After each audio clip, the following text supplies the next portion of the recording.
Bueno, felicitaciones por la elección. La verdad que una elección impresionante. Sí. No, ¿la esperabas? No. Si te dijera que esperaba semejante número, te estoy mintiendo. ¿Qué esperabas? Nosotros, la realidad es, dimos todo, dejamos todo. Obviamente una campaña muy austera y tuvo mucha creatividad, donde ahí el trabajo de mi hermana como jefe de campaña o nuestro cineasta Santiago Oría, la verdad es que para lograr transmitir las ideas ha sido un trabajo enorme y la realidad es que nosotros sabíamos que habíamos dado todo, nosotros estábamos muy tranquilos el día de la elección porque cuando vos das todo, ya está, más no podíamos hacer y era una cuestión de ver los resultados. La verdad que cuando vimos los resultados quedamos impresionados.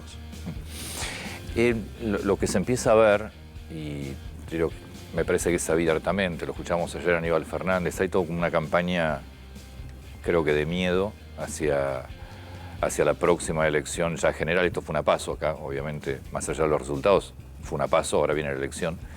Hay una campaña que yo creo es una campaña de miedo, que se habla mucho del tema de derechos y de la pérdida de los derechos. Háblame de eso. A ver.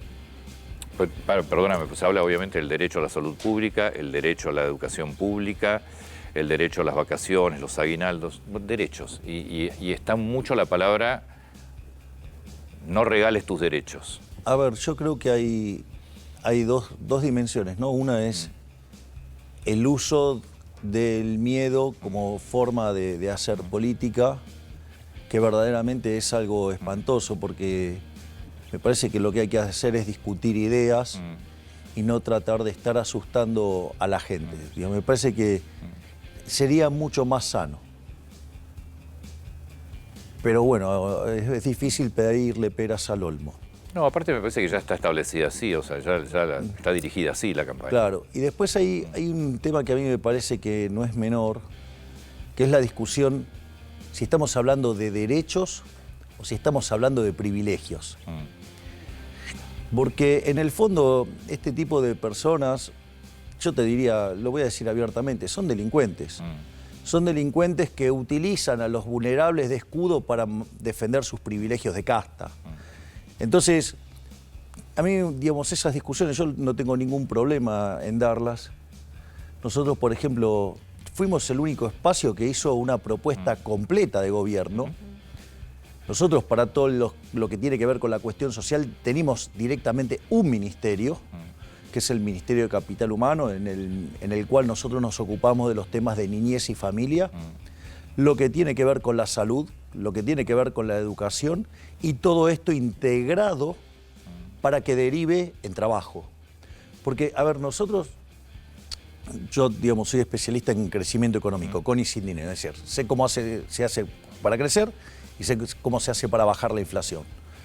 Puesto en estos términos, cuando vos mirás la evidencia empírica del crecimiento económico, el factor determinante, el más importante para crecer, 70 puntos porcentuales del crecimiento de la historia, lo explica el capital humano. Ahora, el capital humano tiene dos dimensiones. Hay una dimensión, es que la gente se alimente. Es decir, en el siglo XIX el elemento fundamental fue cómo mejoraron las condiciones de higiene, ¿sí? Y que la gente empezó a alimentarse. Ahora, si vos en los primeros años los chicos no se forman, si vos no tenés salud, difícilmente puedas tener un buen desempeño escolar o puedas hacerte de las herramientas que te permiten salir de esta situación. Entonces, no es que nosotros no estamos contemplando todo este tipo de cosas. Lo que sucede es que nosotros queremos cambiar el modo de financiarlo. Es decir, nosotros, por ejemplo, nosotros queremos un seguro de salud, es decir, que todo el mundo esté asegurado. Es decir, eso va a implicar hacer como la salud también depende de las provincias, va a haber que hacer un relevamiento de quiénes son los que tienen cobertura y de los que no, salir a cubrirlos. Es decir, ¿qué parte no estamos cubriendo a la gente? O sea, justamente, nosotros queremos ir a cubrir a la gente. Ahora, el punto es cómo vos lo financiás. Vos lo podés financiar financiando la oferta Sí. o lo podés hacer financiando la demanda. ¿Qué es lo que sucede en Argentina? Se financia la oferta, se reciben los fondos y en lugar de aplicarse esos fondos a proveer ese bien y servicio que se busca dar, se lo gasta en política y lo que resta, Sí. Bien. digo, Déjame bajarlo un cachito sí. porque hay mucha gente que tal vez el tema oferta y demanda. Es decir, vos lo que estás diciendo es, hay que financiar a la persona que necesita salud, no a los proveedores, no a los sanatorios, no a las Exactamente. empresas. Es decir, nosotros te damos los recursos para que vos decidas dónde vas a tomar O sea la que prestación. yo no voy a perder mi salud pública gratuita. Exactamente, vos no perdés eso. Es más, te doy el poder para que elijas quién te va a prestar ese servicio. Entonces pones a todos los oferentes del sector a competir. O sea, habría salud pública, pero no gratuita. Digamos, yo recibo el... A ver, el punto es el siguiente. Lo primero que hay que entender es que nada es gratis. Nada es gratis. Está claro, Lo eso, paga ¿quién lo el paga? Estado. Es decir, paga. no, pero cuando vos decís lo paga el Estado, en realidad lo que estás diciendo es que los pagan los Nosotros. pagadores de impuestos. Sí. Exacto. O sea, eso es lo primero que hay que entender, es que no hay nada gratis. Es Clarísimo. el marco general. Ahora, el punto es, bueno, a ver, ¿cómo lo pagás? ¿No? El punto es, ok, decidimos tener este seguro, llámese, seguro de salud. ¿Cómo lo pagamos? Entonces, vos podés financiar a las instituciones, que eso termina siendo un acuerdo entre esas instituciones Entonces, y el eso Estado. Eso es financiar a la oferta, que es lo de hoy. Exacto, y eso genera un montón de corrupción. Esos recursos se destinan para cualquier otra cosa menos para prestar el servicio. Entonces vos tenés además una deficiente calidad de prestación. Cuando vos ese financiamiento se lo das a la demanda elige a quien se los da, claro. Entonces esos prestadores tienen que competir. Claro, y el que lo hace mal quiebra. Ahora, Pero Javier, vos sí. el servicio lo tenés. Es decir, entonces vas a tener el servicio y vas a tener uno de muchísima mejor calidad. Eso sí, vamos a estar perjudicando a los corruptos. Pero me parece que eso es una buena política. Javier, ¿te das cuenta que todos estos cambios que vos planteás tenés que hacerlos pasar por el Congreso?